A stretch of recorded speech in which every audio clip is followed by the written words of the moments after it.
Hey, what's going on, guys? Major here with another episode of the Majorvation podcast. Today, I'm with a very special guest of mine, Keith Hale, which is an amazing author, amazing person, entrepreneur. He's done a lot of great things. And I want to have him on the show for a variety of reasons, but most importantly, is because of the purpose of this show is to inspire, is to uplift and motivate others with the stories and messages. And hopefully, we can get some gems out of this conversation. No, actually, we're going to get some gems out of this conversation by talking Absolutely. to Keith today. So, Keith, thank you so much for joining. Welcome, my brother. I appreciate it, man. Thank you for having me, man. No, Very absolutely. Like I said, I've been wanting to do this for quite some time.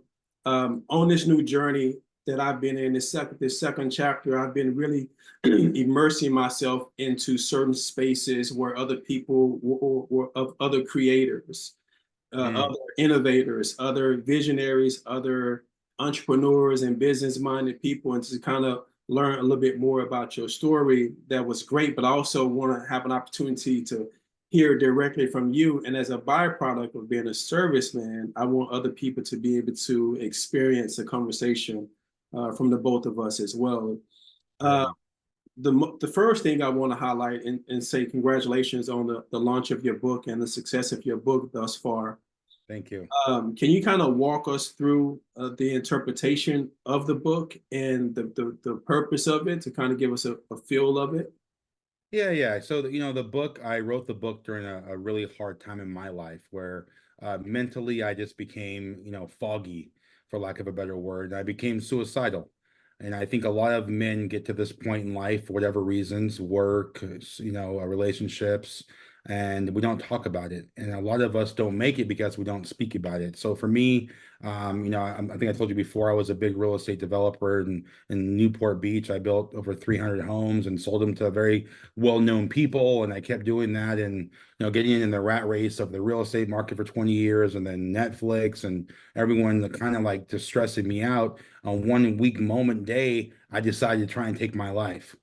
And by the blessing of God, man, I'm still here. And instead of staying in the woe is me and like, I'm stuck and I'm suicidal and the depression, I decided to do something about it. I went to a bunch of counselors, and it didn't hit me until the day I got to the one counselor, and she was telling me all this stuff about suicide and how I should feel.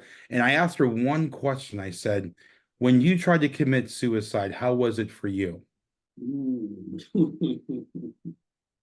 And when she responded, I had never tried it, I got up and walked out and never walked into another counselor's office because it hit me then. And being a life coach now, I know that all the answers live within inside of us. But we act like the answers are out there. So the book stemmed from the pain. It's called Embracing Vulnerability, 10 Steps to an Authentic Life. And it's basically 10 steps I wrote about each one to help myself come back into myself, but not the Keith I was before. Going back into the Keith I was born to be, the true authentic version of me with nothing attached and nothing around me, right? No money, no real estate, no Netflix, no nothing, right? Just Keith Hale, born by God, from God, as he intended me to come. I came here as an imperfect guy and messed it all up, right? I didn't come for the vision of which Christ put me here. And so I talk about that in the book is, how to surrender, how to become more vulnerable. And I think it's important because, like I said before, most men, we don't know how to talk about this stuff. Right. And I think that for you creating a body of work like this is going to open up a lot of meaningful and very needed and necessary conversations. And so once more, I applaud you for doing it because I know either myself and I know others who have, we've been programmed and we've been groomed and we've come up in these certain psychological standards in regards to just this the strength, right? And this just, you got to have all this pride in, but the truth of the matter is, mental health has been something that's been a huge issue.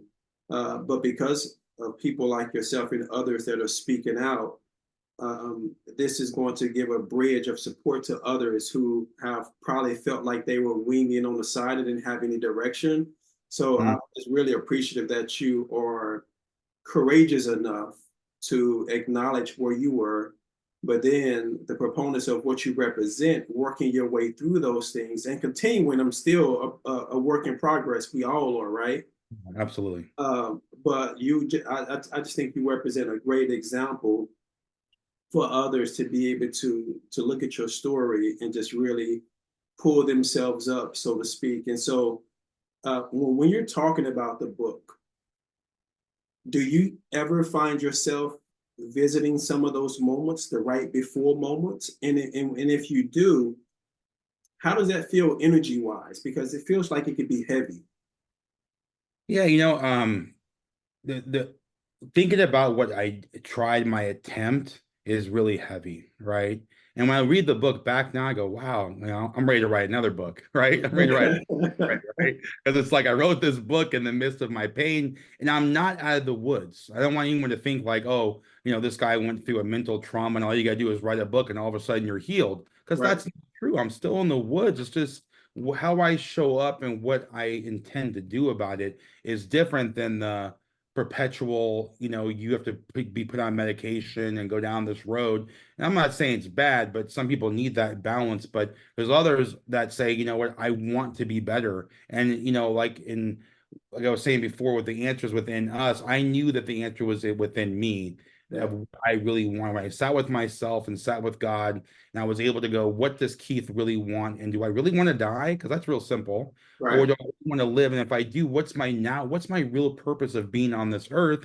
And that's what I'm living now, is to give back, to help people to become, the best life coach possible, to let people understand that the answers are within here. So yes, when I look at some of the aspects of the book, it does remind me of, what was happening to me before. It's a great reminder because it's where I'm never going back to, right? Which was the impression of society and me having to, how will they view me, yeah, right?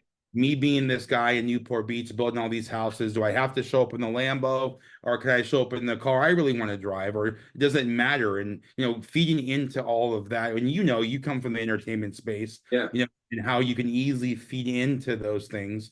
And so yeah, it's a heavy reminder of how far I've come to this point, and then how much further I'm going. But in the book, it's great stuff. I mean, how to become more vulnerable. People, when I wrote the first chapter, a friend of mine said, and this is a good friend too, it's not like an outside friend. He said, people are going to think you're weak. Mm. And that's where my quote that everyone uses came from. Just because I'm hurting doesn't mean I'm weak. Because if you say you're not hurting, you're lying. We all hurt. Right, right, Doesn't mean you're weak. It means you're human. You're a human. You're having a human experience. And so, when I saw that, I go, wait a second, even more the reason I have to keep going, because I am hurting, but I'm not weak. I'm incredibly strong, because I'm gonna show myself to the world in a way that they're not ready for. To right. the people that knew me before and then they know me now, I'm not the same guy, right? And they now know me in a level that most people never get to know themselves or anybody they know in this manner, because people are scared of being vulnerable. That's true. And if you think about that advice, I don't think it was probably meant to be malicious, right? It was just the information that they had and how they processed, manhood, or just perspective of how we should be as well. So I could see someone making that comment, but your rebuttal is spot on. Because I'm hurt, don't test me though, right? Like that doesn't mean that I'm weak, right? Because I'm That's showing exactly vulnerability because you see these tears or you heard this story. And so right. I think a lot of people these days get things misconstrued because the better we understand ourselves, Keith, the more loosely we can operate in this thing that's called life. Is Mhm. what I've learned to understand. This is someone who had to be ready made for the last 3.5 years, just walking damn near like a robot. And from the way I talk, from the way I look, knowing that someone's probably taking a picture or trying to take a selfie or recording me while I'm not looking. And this right here is full vodka and it's just water, right? And so it's a very interesting conversation to have. And I'm glad that you're opening it up with this book. And so when you're speaking about this book, how's your process of when you talk about it? Like, and this is, I guess, this goes beyond just being an author. This goes into your ability to public speak. And I have a online course, and people are always asking, like, so people who are really good at it, what do you attribute it to? Do you attribute your ability to speak about it is because you know about what you're talking about? Like, how does that work with you as a process? Do you chant like Tony Robbins? Like, what is your process when you get up there? Because I know you want to be impactful and you really want to add value, and it's so important to you. Like, I do a chant before I even get on with you today because I really want, this is the one, right? I want to make sure I ask the great questions. I want to actively listen. Like, what is that process for you when you're about to speak and share about this amazing book? Yeah, I think the book is a wide variety. It can go many places, right? And so I think it internally, initially, when I went for the book, it was to heal myself and to show other people that you can be healed if you're willing to really follow a process that's not that difficult, right? How to be more authentic, right? Well, how does that translate to business? Because most businesses are inauthentic. They're inauthentic because what are they thinking about first? How can we make money? Right? Not thinking about the customer first, realistically. So it translates everywhere. How to be more authentic. What does that mean? What if all your employees were authentic and vulnerable? What would that change with an organization? What would that change if you really knew your wife? Yeah, yeah, Or what would it change if you could ask yourself, does my wife really know me? Am I really vulnerable enough to show her the darkest sides of me and to be honest about them? right. Right. And then, feelings and needs I wrote about because I realized this for myself when I wrote about when I got hurt in the playground. And the first time I decided never to cry again was when I fell down, I was bleeding everywhere. And some older kid came up and slapped me in the face and called me some choice words and said, boys don't cry. Oh. And it's like, and if you think about that, playing football, playing sports, in the communities in which we came up in, all we heard was suck it up, boys don't cry, be a man, right? Don't be a little, Right, right, right. all these words can, got in our hearts, and most of us live our life that way. You know what I mean? So when I'm talking about the book, it's like, this is life, right? And what if you could articulate how you're actually feeling beyond, I'm good. How are you? I'm good. I'm fine. I'm tired. I'm stressed out. You know what I mean? What if you had other words? And most of us don't have the vocabulary because we only say those 4 or 5 things. Yeah. And, And and what I if, think I've been victim to that as well. I've been someone who's been subdued by holding things in and giving you the short answer. Uh, mm, and you're absolutely right. It is a buildup. Um, but once you learn how to navigate that conversation in regards to internalizing it and then expressing that, it gives you such a sense of relief, but also a sense of taking that power back, right? You actually become stronger. It's like you said, someone may think that you're being weak, but you actually become a lot stronger yeah. because the more that you know yourself, from my personal experience, you know, strength lies in that, So I think you're spot on when it comes to that, man. Yeah, and it's like it goes down to our wants and our very needs, right? And if you know how you're feeling, number one, and then you know how to articulate and communicate what you're actually needing, what could that change in the world? Right, right. What could that change?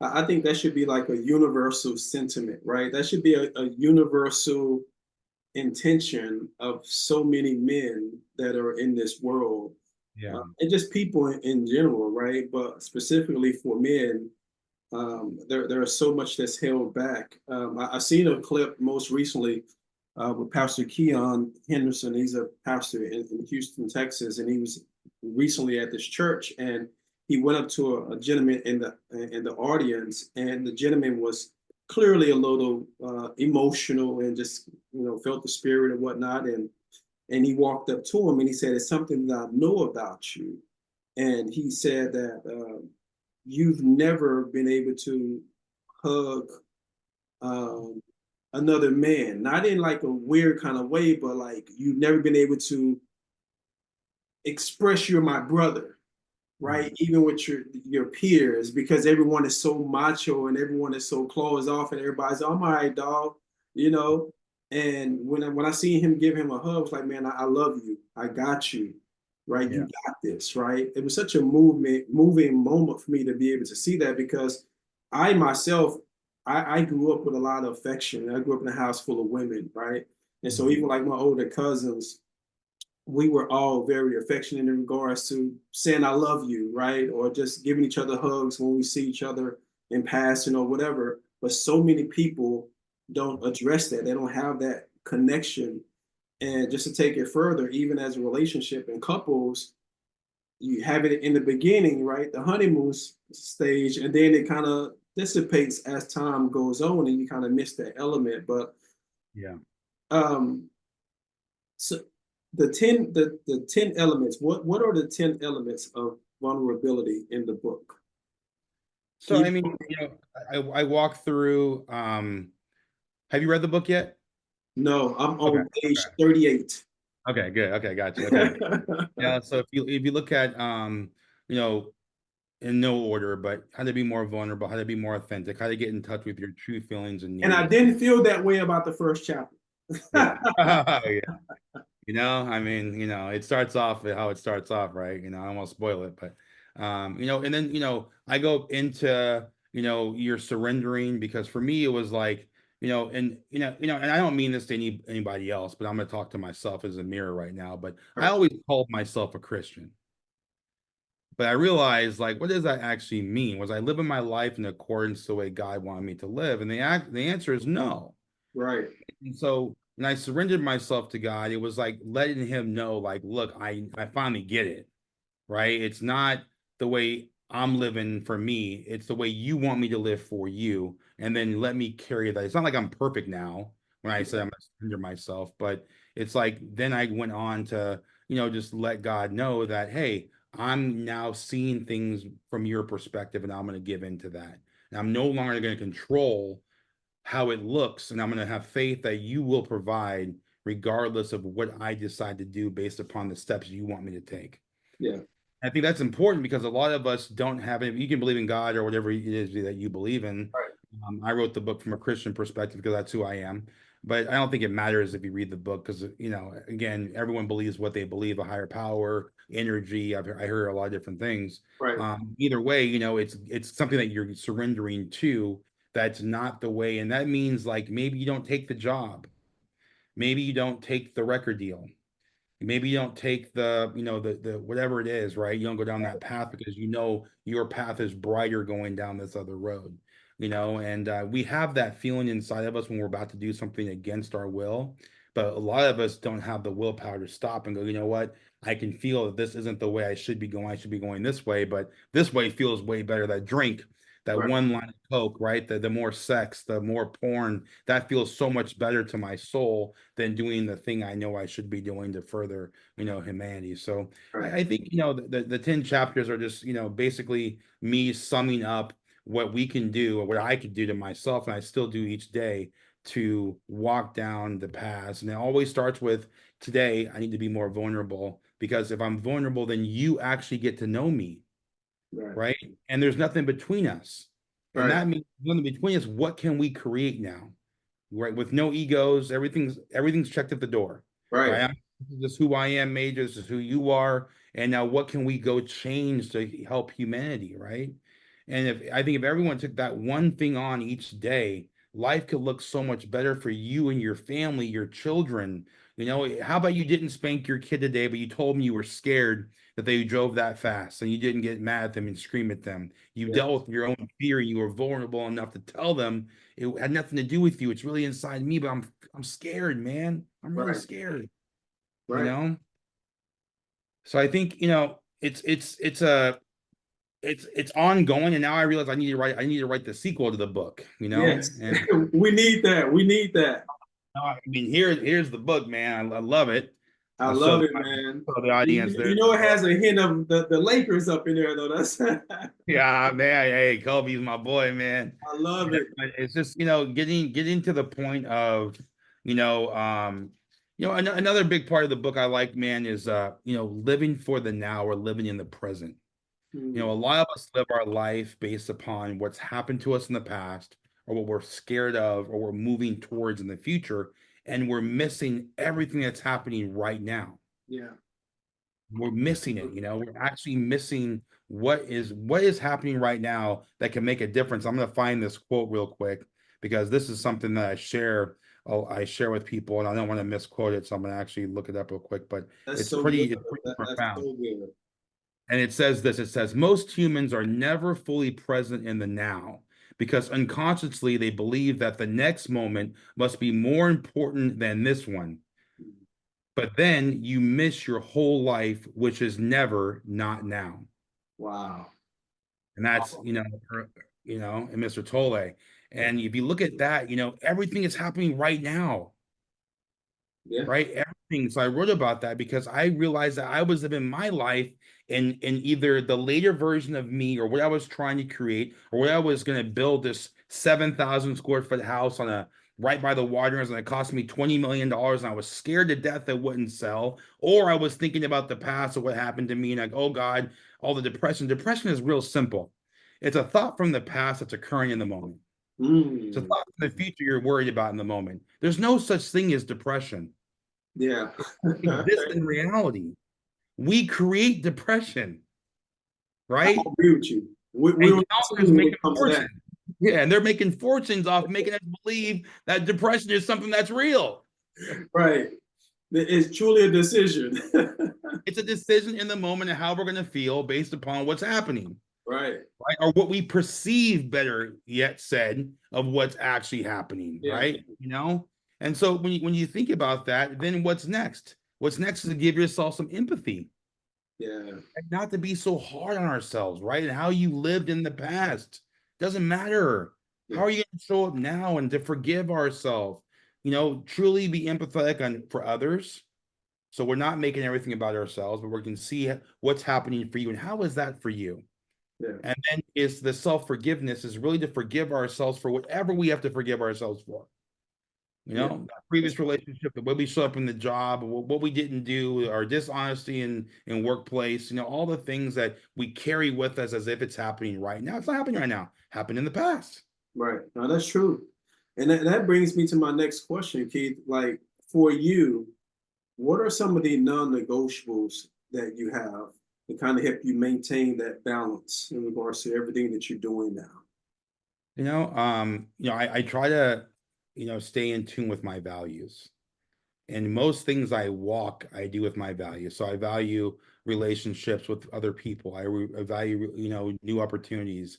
I value relationship with God, right? I value, so when I'm thinking about what I do on a daily basis, my non-negotiable are I try, and it does happen every once in a while. I get myself back because we're not perfect, Right. but my non-negotiable is to live outside of my value systems ever again, Mm. right? To live based upon scarcity or fear, or to live based on the way Netflix wants me to live, or the way they won't put me on this if I don't do this, or if I'm not going to show up like this, then that person won't like me if I don't drive this type of car, or if, everything I do now is something based on my value system versus how the world wants me to look. And that's non-negotiable, period, no matter what. I Yeah. will be whatever it takes for me to stay within my values, because when I didn't, it almost cost me my life. Yeah.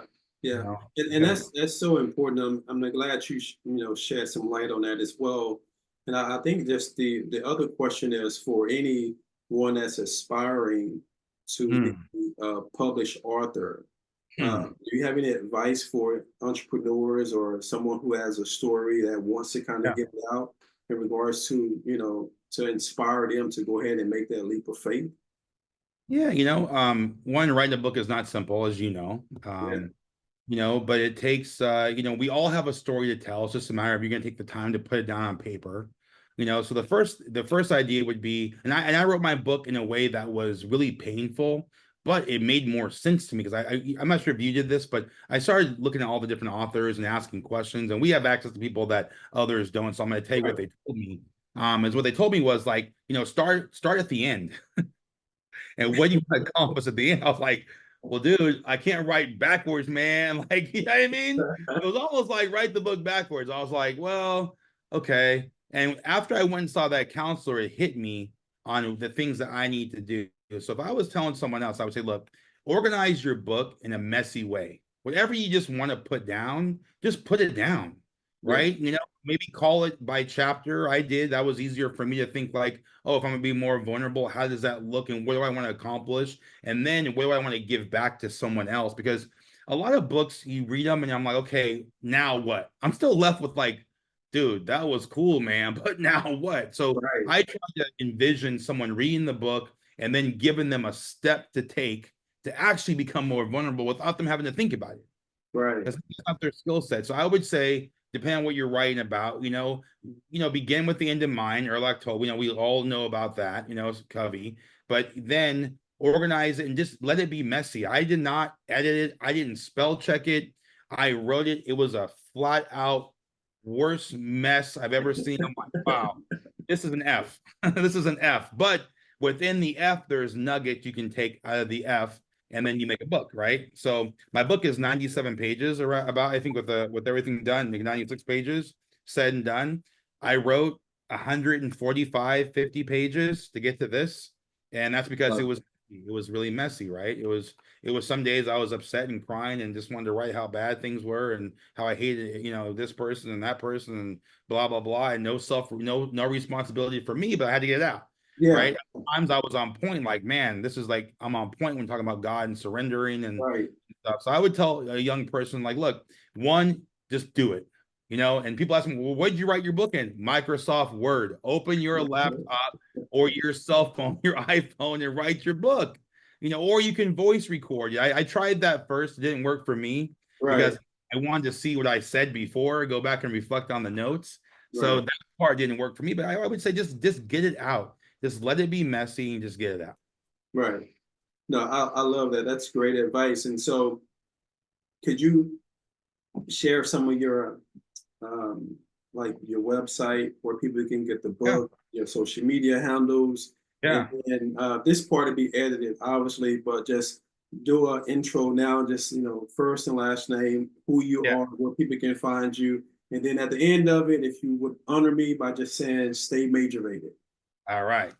So my name is Keith Hale. I'm a best-selling author with a book called Embracing Vulnerability: 10 Steps on Authentic Life. I spend my days as a life coach using the coactive model, helping people better understand themselves and realizing that all the answers of what they're trying to accomplish is actually within them. Um, my email address, or excuse me, not email, because I don't want to do that, but my website is coachkeith.com, and my Instagram is at Keith Hale, Hale.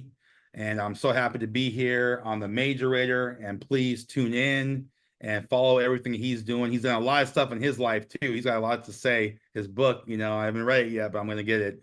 But Major's done a lot of stuff, and you got to follow him because he's up to stuff and he's helping people, and that's what we need: more people like Major and the Majorator that are actually helping people to do things that we all want to do and come into our true self. So thank you for your contribution as to what you're doing, what your son's doing. It's refreshing to realize when we all come together as like-minded individuals, right? We can definitely change things, and what you're doing is definitely changing stuff. And you're showing people that you can come from entertainment and you can get in the political arena and you can step out of the political arena and you can still continue to help people. And that's Right. what I thought. And many of our politicians, don't want to name any names because I don't get on that, but they don't realize that we stepped into this to help people. Right. So you're doing that, and God bless you, and thank you. And I will support anything that you guys are doing. Thank you so much, man, and thank you for joining me once more. It's an honor and a pleasure to hear your story once more, but even more so to be able to highlight it so many others can take advantage of it and be Yeah. inspired by it. Because once more, as I said, it takes a lot of courage to be vulnerable. It takes a lot of courage to put those words down, then read over those words again and relive those moments by looking at those words. But even more so, now you have to package and market that pain, yeah, but that it gives you a sense of power and Yeah. liberation as well too. And so that's what I appreciate about the journey you just described for so many others to take advantage of that and be just as courageous as you were as well. And once more, like I said, you're always welcome on my platform. We definitely don't want to look at this as a one-off, so let's Yeah. definitely circle back and do it again. And Yeah, for sure. anything I can do for you, let me know, and just vice versa. I'll be out in your area soon, I'm sure. Yep. Once more, and thank you for joining us on the Majorvation show, man. I greatly appreciate you.